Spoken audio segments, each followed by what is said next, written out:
တခြားဥမှာနှစ်ပတ်ပဲပေးရတယ်ထိုင်းနိုင်ငံမှာမြန်မာဝတ်သားတို့ကကောင်းစားလို့ရတဲ့ဆိုင်ဒီဒီဇိုင်းကိုမီနီတစ်ခါခေါ်တော့ပြပါမယ်ဖြစ်ပါတယ်ရှင်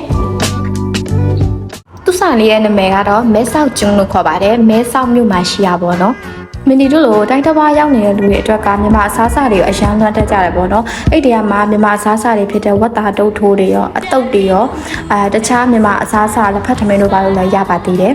ဒါအပြင်စံပြုံးမုံဟင်ကရခိုင်မုတ်တီတို့လည်းစစုံနေရပါသေးတယ်ဒီနေ့မြတီဒီကတစားတာတော့ဝတ်သားတုပ်ထုံနဲ့ကြာစံကြောပေါ့နော်ဝတ်သားတုပ်ထုကတော့တစ်ချောင်းကိုမှနှစ်ပတ်ပဲပေးရတယ်နှစ်ပတ်ဆိုပေမဲ့တိတိလေးမဟုတ်ပင်နဲ့တစ်ချောင်းတစ်ချောင်းကိုအကြီးပေါ့နော်စားရတာတော်တော်လေးထိထိမိမိရှိပါတယ်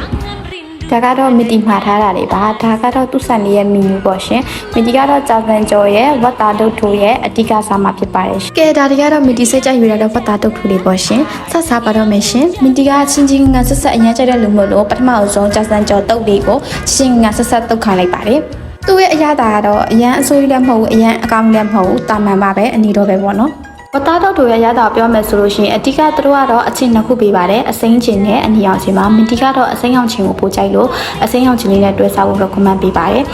လို့ထိုကတိတိလေးမဟုတ်ပဲအကြီးကြီးဖြစ်လို့တစ်ခုဆိုတစ်ခုစားရတာထိထိမိမိရှိပါတယ်ဒါပေမဲ့မင်တီတို့မြန်မာမှာစားသလိုမျိုးဝတ်သားလေးကတိထက်ပိုပြီးနုနုအိလေးဖြစ်မယ်ဆိုလို့ရှိရင်ပို့ပြီးတော့ကောင်းပါမယ်ပြီးတော့အရသာလည်းပိုဝင်ဖို့လိုသေးတယ်ပေါ့နော်ဒါပေမဲ့ဈေးလေးနဲ့ဆိုလို့ရှိရင်စားတာတန်တာမလို့မြန်မာပြည်အလွမ်းပြည်အနေနဲ့သွားစားကြည့်မယ်ဆိုလို့ရှိရင်သွားစားကြည့်ဖို့မင်တီကတော့ recommend ပေးပါတယ်နောက် vlog တွေမှာတွေ့ကြမယ်နော်တတား